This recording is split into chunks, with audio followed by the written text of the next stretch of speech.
The lives that we're meant to touch, we will touch those lives, and they will touch our lives. Years ago, back in the '80s, I was taking the bus to work, and I got off at the wrong stop too soon. I knew the area, but that wasn't my stop, right? So I've always been a firm believer that everything for a reason. So I'm standing there trying to figure out, okay, so why am I here? What's my purpose for being here? What am I supposed to encounter here? And so felt like the Twilight Zone, quite frankly, because another bus that should have come didn't come. I think maybe three or four buses that should have come didn't come. So I'm standing there and I'm like, okay. And it's just like this street, nothing else. Is snow on the ground. It's the dead of winter, and there's no cars coming down the other streets. I'm like, wow, this is truly the Twilight Zone. So, but I'm just standing there waiting for what my purpose for being there is. So I look up, a few minutes later, I look up and I see this movement coming down the street. Right, this little boy. He's coming down. I could tell he was just mad. He was mad as all get out, right? And he's just storming, huffing and puffing. And he walks up to me, walks up to where I am. I don't think he even noticed me. I said, son, what's wrong? He says, I'm mad. I said, what you mad about? They made me mad at school. I said, what did they make you mad about? They just made me mad. So I asked him. I says, I said, so what happened at school? I got into a fight. I said, you got into a fight? I said, so did so somebody hit you? He said, yeah. I said, did you hit him? He says, yes. I said, who hit who first? He said, I hit him first. I said, so he hit you back. And you got mad because he hit you back? You got mad because you got in trouble because you hit him first? And so you left school. But it's cold outside. It's wintertime. Are you cold? He said, yeah.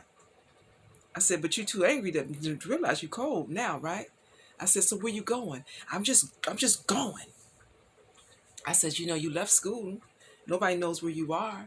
If something happens to you while you're gone, nobody will know what happened to you. I said, who are you hurting? I said, do you realize that that you're not helping your life? I says, and the reality is that you hit him first. I said, if he hit you first, would you have hit him back? Yeah. I said, so why you mad because he hit you back after you hit him? I said, I mean, if you didn't want him to hit you, I would think that you shouldn't have hit him first, right? Yeah. I said, so what do you think you should do? He looks at me. He sighs. I think I should go back to school. I said, I think you should too. I said, so what about the hitting thing? Do you think you should hit somebody first? No. I said, but if you hit somebody first, do you think they would hit you back? Yeah. I said, so what do you think you should do when next time you think you want to hit somebody? Don't hit him. I said, go back to school, son. Now, that was back in the '80s. As far as I know, he made it back to school because the trafficking thing wasn't as prevalent as it is now. And I'd like to think that that changed the trajectory of his life. It certainly altered me because I realized we were like this was like a time loop we were in. It felt like that. Like I said, it felt like the Twilight Zone. It felt like an alternate reality. But I say all that to simply say that everything happens for a reason. And when we're supposed to help somebody, we're going to be put in place to help that person. If it means, because when I pulled that bus stop, it looked like I was in the area that I was supposed to be in. I wasn't. I was there because he needed assistance. He needed to help. He needed help. We helped each other because it helped me see that on a whole nother level, even though I lived my life that way. And I felt good to be able to help him. Because when we heal ourselves, we heal others.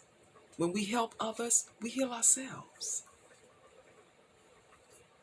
So yeah, I just say all that to say that those that we're supposed to encounter to help and that are supposed to help us, it will happen.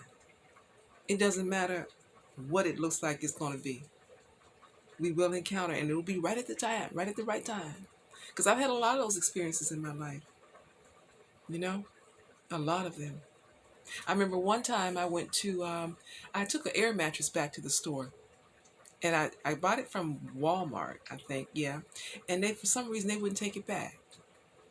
Just bought it, they wouldn't take it back. So I go, no, it was Kmart, right? They wouldn't take it back. So I was like, okay, forget it. So I'm gonna go to Walmart and I'm gonna buy me another one, okay? And so when I walked in the store, I walk in the store and I decided, let me go get some water first. And so I get the bucket, I go to the water section and get water. Just as I'm pulling into the aisle, there's a toddler in the buggy. Her mother is on the other side of the buggy looking at some stuff, right? The toddler is standing up and getting ready to fall out of the buggy and hit the Walmart floor. I caught her. So, if my air mattress had malfunctioned and I took it back to Kmart and they wouldn't take it back because the chick just looked like she was just mad about something else and she just wanted to take it out on everybody else. But had she not been in that state, I wouldn't have went to Walmart to get her to purchase another air mattress and then decide to get water first and catch this baby from hitting the cement floor. So yeah, no matter how twisted and convoluted you getting us to where we need to be to do what we have to do, however twisted and convoluted it may be, it's gonna happen. So yeah, whoever we're supposed to help, we're gonna help, and whoever's supposed to help us is going to help. The universe is just gonna make sure it happens that way. So yeah, hope that helps somebody.